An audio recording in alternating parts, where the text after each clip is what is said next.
Bienvenue à tous, je vous retrouve de nouveau dans le jardin du Cap Moderne à Roquebrune, Cap Martin. Nous poursuivons notre visite de ce lieu emblématique de la Côte d'Azur avec une véritable icône de l'architecture moderne, la Villa E 1027 réalisée par Éline Gray. Je vous propose pour nous faire cette visite de rejoindre Antide Vian. Suivez-moi.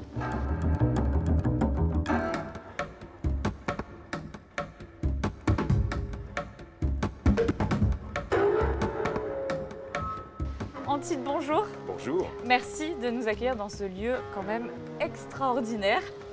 Justement, on va parler avec vous d'Éline Gray, de cette villa E 1027. Quelle est son histoire? Comment est-ce que Éline Gray, l'Irlandaise, arrive ici sur la Côte d'Azur face à la Méditerranée? Alors, elle n'arrive pas toute seule, elle arrive avec Jean Badovici, qui lui est architecte. Elle est designer. Ils ont en commun une même vision de l'architecture. On est à une époque où l'architecture contemporaine se renouvelle très profondément, mais aussi où on travaille sur de grands ensembles. Et eux vont concevoir une architecture tournée vers l'individu. Et cette maison est très représentative de leur idéal en matière d'architecture. Justement, on va aller voir à l'intérieur parce que c'est un petit condensé de génie, c'est bien ça. On le voit déjà avec ces magnifiques baies vitrées qui offrent, on va dire, une vue imprenable sur la mer. Une vue imprenable et surtout un système de ventilation tout à fait innovant. D'ailleurs, ce système de fenêtres a été breveté par Jean Badovici. Cette maison, c'est quasiment l'invention de la maison bioclimatique. Vous voyez, il fait chaud dehors, on est très bien à l'intérieur, elle n'est pas du tout isolée, mais elle est orientée de telle manière que le soleil la traverse tout au long de la journée. On a des volets qui sont aménagés de manière spécifique et puis surtout une circulation de l'air organisée de manière très précise, très méticuleuse, comme tout le reste de la villa d'ailleurs. Justement, comment est-ce qu'elle est composée? C'est un réel manifeste, c'est une vraie étude, cette villa pour eux. Enfin, chacune des villas qu'ils avaient construites, mais celle-ci est vraiment particulière. Celle-ci, c'est beaucoup de choses à la fois et en même temps un ensemble très cohérent. C'est déjà une œuvre totale, puisque Éline Gray, en tant que designer, conçoit, dessine et fait réaliser tous les meubles. Et la maison, je dirais, elle est presque construite autour des meubles.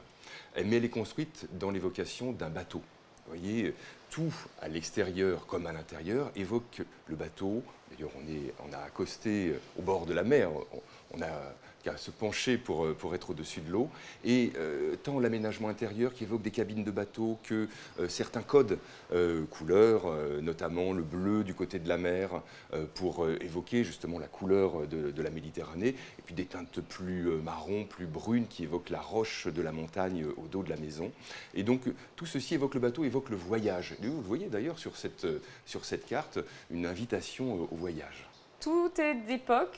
Alors cette maison, elle a été occupée jusque dans les années 90 avec des fortunes diverses et malheureusement, à la fin, le mobilier avait été vendu puis cette maison a été vandalisée. Elle était dans un état très dégradé lorsque la municipalité de Roquebrune-Cap-Martin et le conservatoire du littoral se sont saisis du dossier, ont racheté la maison et puis après l'ont confiée à une association, l'association Cap Moderne, en lui demandant de piloter la restauration. Alors il restait cette enveloppe architecturale magnifique, les meubles, eux, avaient disparu.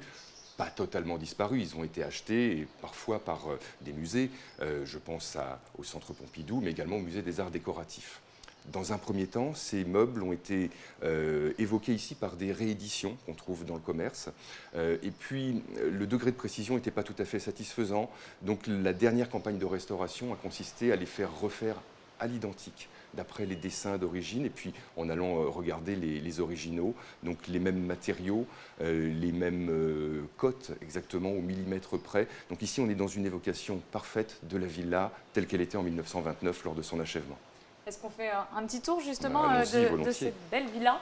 Parce que là, nous nous trouvons dans la pièce à vivre. C'est la pièce principale. Alors cette villa, elle fait en gros 120 mètres carrés.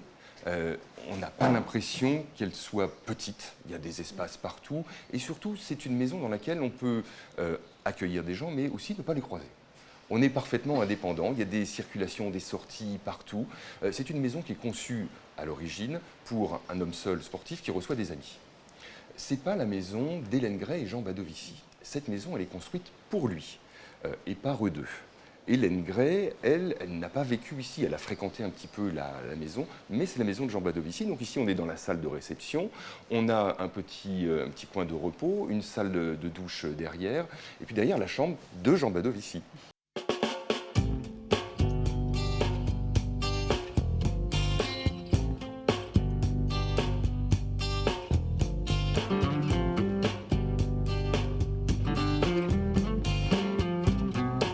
Ici, cet endroit, il est très intéressant.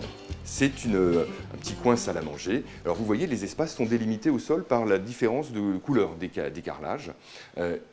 Une petite table en liège, enfin recouverte de liège plutôt, pour éviter d'avoir le bruit des couverts et surtout pour mieux entendre la mer. Et cet espace ici, qui évoque lui aussi une cabine de bateau, il est assez original. On a cet élément ici qui est très décoratif, mais qui est surtout très fonctionnel. Parce que si on le manipule comme ceci, Il devient un bar. il devient un bar. Voilà, un bar, et on peut préparer des cocktails, notamment avec les citrons du jardin, puisque le terrain était planté de citronniers, avant même la construction de la villa. Et cette villa est également associée à Le Corbusier. Bien sûr, derrière vous, vous en avez une trace très visible. Le Corbusier a fréquenté la villa à plusieurs reprises, et notamment en 1938 et en 1939. Et il a peint certains murs, évidemment. Hélène Gray avait fait quelque chose de très pur, de très blanc, minimaliste. Et Le Corbusier y a mis beaucoup de couleurs. Justement, ça, c'est qui a une créé- jolie anecdote qui est liée à cette villa. Si on peut appeler ça une anecdote, parce que ça avait fait grand bruit à l'époque. Ça avait contrarié Hélène Gray, puis Jean Badovici, qui avait donné son accord à Le Corbusier dans un premier temps. Effectivement, ça, c'est pas tout à fait cohérent avec le programme initial. Il faut bien le reconnaître. Et pour autant, ce sont des œuvres de Le Corbusier qui ont une valeur en tant que telle. Donc elles cohabitent depuis 1938-1939 avec la villa d'Hélène Gray et de Jean Badovici. Et fait partie Elle fait partie intégrante du entièrement projet. de la villa aujourd'hui. Tout à fait. Antide, merci beaucoup pour toutes ces belles explications et Je pour vous en nous prie. avoir donné l'opportunité d'entrer dans ce lieu magique. Magique. Merci. Quant à nous, on se retrouve prochainement pour un nouveau numéro de Demeure d'exception.